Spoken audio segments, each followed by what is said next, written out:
Assalamualaikum warahmatullahi wabarakatuh. Baik lagi dengan saya Jessie.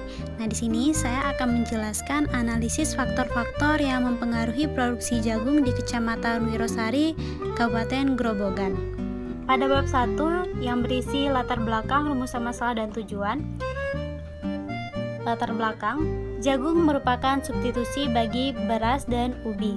Bagi orang Indonesia, jagung juga merupakan bahan makanan pokok kedua setelah beras.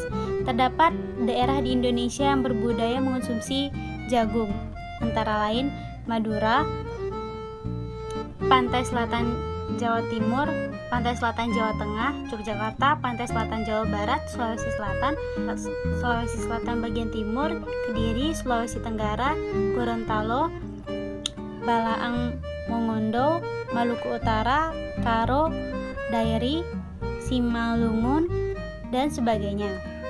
Di lain pihak, jagung dari gaplek saling bersubstitusi untuk penyediaan karbohidrat dalam pakan ternak. Permintaan industri hilir, terutama industri pakan ternak dan ikan terhadap jagung akan terus meningkat dalam kurun waktu yang akan datang. Diperkirakan industri pakan ternak di Indonesia membutuhkan kurang lebih 200.000 ton jagung pipilan kering setiap bulan. Bahan baku pakan ternak unggas dewasa ini sekitar 50% berasal dari jagung.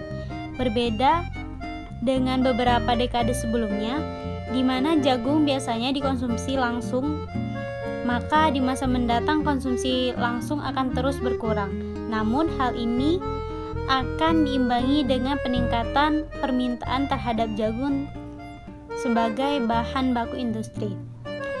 Dalam rangka meningkatkan produktivitas jagung, perlu diketahui pengaruh berbagai faktor produksi, seperti luas areal, bibit, dan tenaga kerja. Dengan mengetahui pengaruh tersebut, kita dapat membuat kebijakan agar dapat meningkatkan produktivitas. Rumusan masalah 1. Bagaimana pengaruh input produksi terhadap jumlah output yang dihasilkan? 2. Apakah masing-masing input memiliki nilai elastisitas yang sama? Yang ketiga, bagaimana kondisi skala usaha yang dijalani petani, IRS, DRS, atau CRS? Tujuan dari penelitian ini adalah 1. Untuk mengetahui pengaruh input produksi terhadap jumlah output yang dihasilkan. 2. Untuk mengetahui nilai elastisitas masing-masing input, apakah memiliki nilai elastisitas yang sama atau tidak. 3. Untuk mengetahui kondisi skala usaha yang dijalani petani, IRS, DRS, atau CRS. Bab 2. Metode penelitian. Di bab 2 ini ada 2 poin. Yang pertama itu jenis dan sumber data. Yang kedua yaitu spesifikasi model. Jenis dan sumber data. Jenis data yang saya gunakan adalah jenis data cross section. Jenis data cross section ini adalah jenis data yang menggambarkan keadaan responden yang kita gunakan dalam suatu waktu.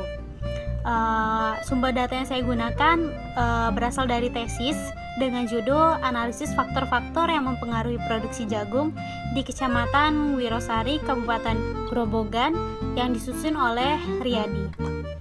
Spesifikasi model. Model yang saya gunakan adalah model Cobb-Douglas.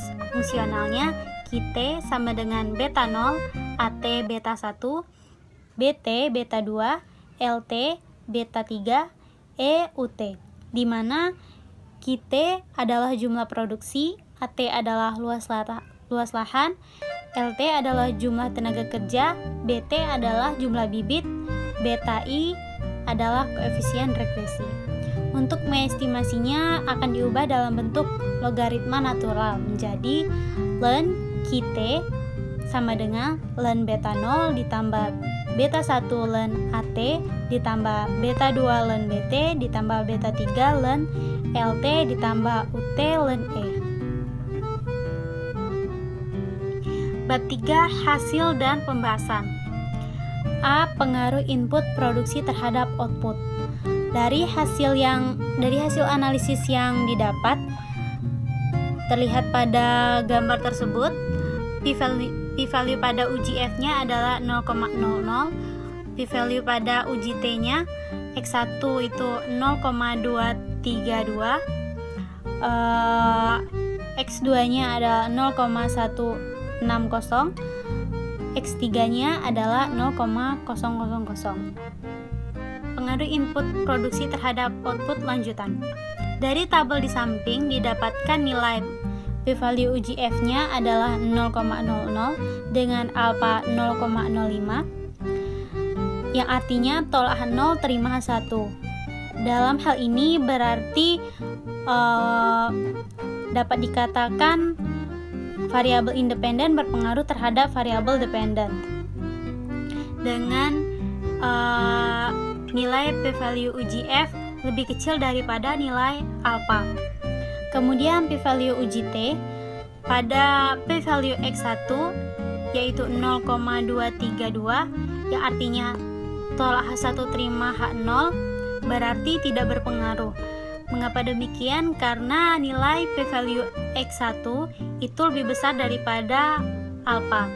Kemudian p-value X2 yaitu 0,160,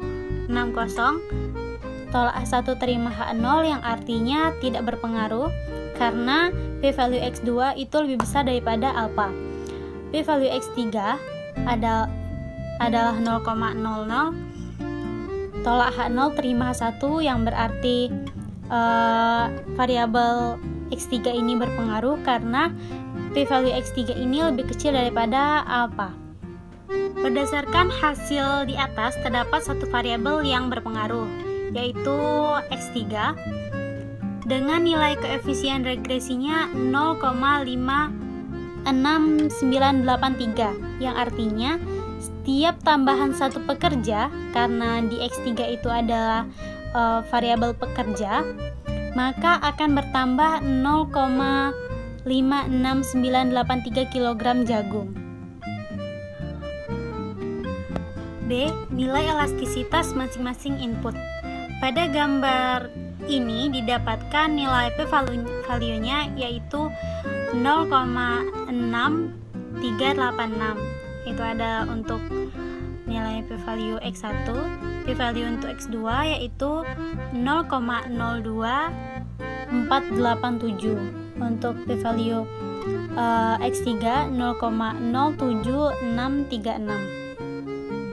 Ini untuk analisis elastisitas. Kemudian berdasarkan hasil analisis sebelumnya didapatkan nilai elastisitas X1, X2 itu tadi 0,66386, itu adalah lebih besar daripada alfa yang digunakan, berarti terima H0 tolak H1, yang artinya tidak berpengaruh. X1, X3 0,02487, yang artinya itu lebih kecil daripada alfa, tolak H1 terima H0, yang artinya berpengaruh. X2, X3 nilainya 0,07636, yang lebih besar daripada alfa, yang berarti terima H0 tolak H1, artinya tidak berpengaruh. C. Skala usaha yang dijalani. Dari tabel tersebut telah didapatkan nilai koefisien regresinya, yaitu X1 itu 0,12322, X2 itu 0,19485, X3 itu 0,56982. Dari hasil tersebut dapat diketahui nilai skala usahanya dengan menjumlahkan ketiganya, yaitu 0,12322 ditambah 0,19485 ditambah 0,56982 adalah 0,88789. Dari hasil di atas didapatkan hasil beta 1 ditambah beta 2 ditambah beta 3 itu kurang dari 1, yang artinya skala usaha tani ini adalah DRS. DRS atau Decreasing Return to Scale adalah skala usaha yang jika penambahan satu satuan faktor produksi yang terus-menerus akan menyebabkan penambahan produksi yang makin lama semakin berkurang. Bab 4. Kesimpulan dan saran. A. Kesimpulan. B. Saran. Kesimpulan. Dari nilai p-value uji F didapatkan nilai 0,00 dengan nilai alfa 0,05. P-value lebih kecil daripada nilai alfa yang berarti variabel independen secara keseluruhan berpengaruh terhadap variabel dependen. Pada nilai p-value uji T, nilai p-value X1 lebih besar daripada nilai alfa, yaitu 0,232, yang artinya X1 atau luas lahan tidak berpengaruh terhadap produksi jagung. Pada nilai p-value X2 lebih besar daripada nilai alfa, yaitu 0,160. Sama seperti X1, X2 yaitu bibit juga tidak berpengaruh terhadap produksi jagung. Dan terakhir, nilai p-value X3 lebih kecil daripada nilai alfa, yaitu 0,00, yang artinya X3 atau tenaga kerja berpengaruh terhadap produksi jagung. Untuk estimasi elastisitas, X1, X2 memiliki nilai elastisitas yang tidak sama atau tidak berpengaruh dengan nilai 0,66386. Nilai ini lebih besar daripada nilai alfa, yaitu 0,05. Jadi terima 0 tolak H1, sedangkan X1, X3 memiliki nilai elastisitas yang sama atau berpengaruh dengan nilai elastisitas 0,02487. Nilai ini lebih kecil daripada nilai alfa, jadi tolak H0 terima H1. Untuk nilai X2, X3 memiliki nilai elastisitas yang tidak sama atau tidak berpengaruh dengan nilai 0,07636. Nilai ini lebih besar daripada nilai alfa, jadi terima H0 tolak H1. Kemudian dari hasil penjumlahan beta 1, beta 2, beta 3 didapatkan nilai 0,88789 atau kurang dari 1, yang artinya skala usaha tani ini DRS atau Decreasing Return to Scale. DRS, Decreasing Return to Scale, ini adalah skala usaha yang jika penambahan satu satuan faktor produksi yang terus-menerus akan menyebabkan penambahan produk yang makin lama makin berkurang. Kemudian C. Saran, seorang peneliti harus teliti dalam mencatat data dengan mempertimbangkan perhitungan di setiap variabel yang digunakan, sebab terkadang responden tidak menjawab secara jujur pertanyaan yang akan diberikan. Misalnya, bibit petani yang menanam bibit sedikit secara logika akan mendapatkan produksi yang sedikit. Namun, bila dikatakan mendapatkan produksi yang terlalu banyak, perlu ditanyakan kembali kebenarannya. Dengan demikian, penelitian yang akan dilakukan akan akurat. Itu saja yang dapat saya jelaskan mengenai laporan ekonometrika ini. Semoga bermanfaat. Assalamualaikum warahmatullahi wabarakatuh.